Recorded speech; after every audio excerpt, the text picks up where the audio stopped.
When investors decide to put money into a company, chances are they've looked at its financial statements, which contain audited reports of the organisation's accounts, giving them the confidence to part with their money. For a majority of large publicly traded companies, these audits are conducted by one of the big four accounting firms, KPMG, PwC, EY and Deloitte.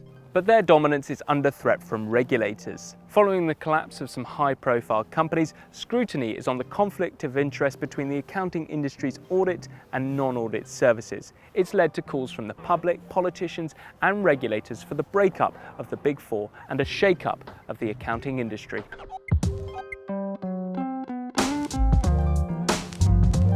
In 2001, energy company Enron collapsed amid accusations of accounting fraud, which was at the time the largest corporate bankruptcy in US history. The demise of a publicly listed company that was worth over $60 billion left many asking how the firm's auditors, Arthur Andersen, could have signed off on accounting books that overstated the energy giant's profitability. Arthur Andersen ended up being another casualty of the scandal, convicted of obstructing justice and losing the right to file accounts. Less than a year after its conviction, the fate of America's oldest accounting firm was effectively sealed, even though the Supreme Court later overturned the ruling. Andersen's firms around the world were then sold off to members of what became the Big Four. But before the emergence of the Big Four, the market for audit services was dominated by 8 companies that were created through alliances across the Atlantic and beyond.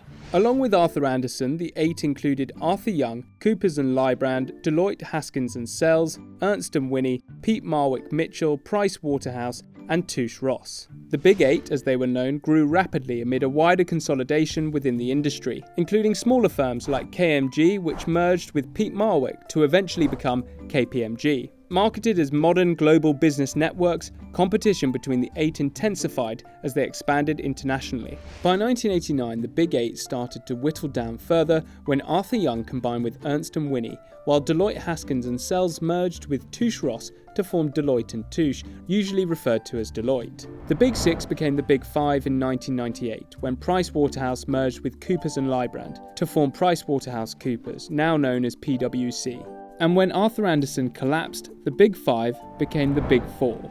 Their dominance of the industry has grown ever since. In 2019, the Big Four had more than 75% of the global accounting market share, nearly a 10 percentage point increase from the year before, while their revenues during that financial year exceeded $154 billion. The group also has a lock on the world's largest public companies. In 2019, just 5 of the 500 companies in the S&P stock market index were audited by a non-Big Four firm. In the UK, all companies that make up the FTSE 100, the country's blue chip index, were audited by one of the Big Four in 2018. This collective dominance is one reason why regulators are attempting to prise the audit market open to tougher scrutiny and fresh competition.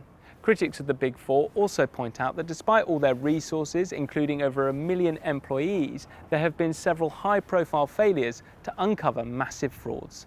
A few months after Enron filed for bankruptcy, a bigger accounting scandal involving US telecommunications company WorldCom erupted, this time ensnaring KPMG, who took over the accounting books from the embattled Arthur Andersen. While the Big Four managed to emerge relatively unscathed, more accounting scandals continued to rock investor confidence in the years ahead. I wouldn't hire you to do an audit of the contents of my fridge.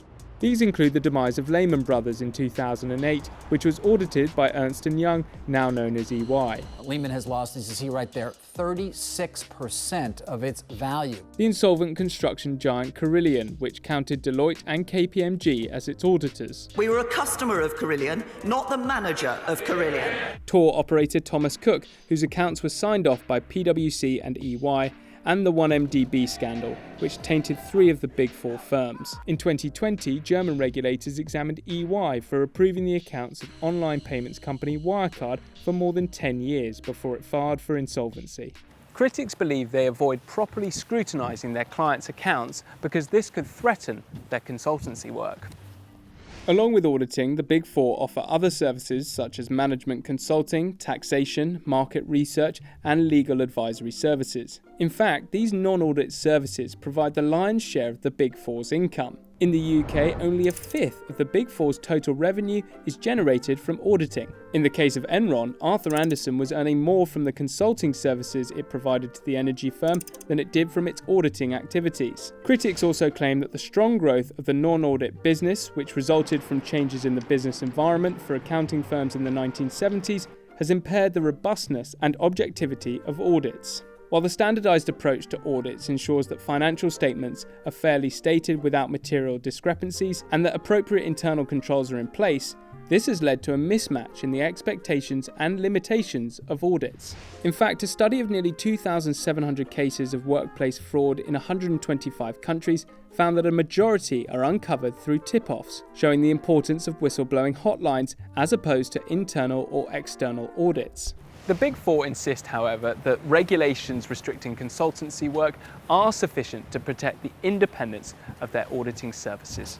These include the Sarbanes-Oxley Act of 2002 in the US and Japan's Financial Instruments and Exchange Act. In the UK and EU, auditors are not allowed to provide consulting advice to businesses 1 year leading up to and during the term of an audit contract. Companies included in the FTSE 350 index, the 350 biggest companies in the UK, must also put their audit out for tender every 10 years and must change auditors every 20 years. However, these restrictions, according to regulators, aren't foolproof. When an auditing contract ends, the firm can immediately begin doing consultancy work for the same company, making it less likely for existing auditors to challenge a client if it jeopardizes future contracts for lucrative non-audit work. Some politicians also argue that these regulations are overly complex and hinder competitiveness. Even with more regulatory paperwork and longer annual reports, these accounting scandals have not abated. There are signs, though, that the Big Four realise that the status quo cannot continue forever. Deloitte has set up an audit governance board, which it claims will focus on the policies and procedures for improving audit quality. And EY, in the wake of the Wirecard scandal, has told its clients that auditors should play a bigger role in detecting fraud.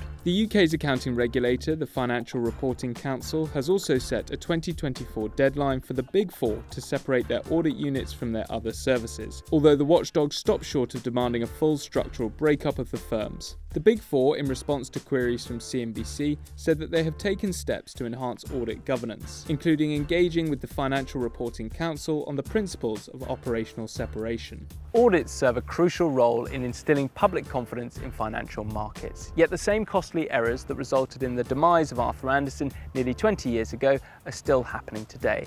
Unless the industry can restore confidence that their audits are independent, objective, and uncompromised, the pressure will build on regulators to act before the financial world is engulfed in yet another accounting scandal.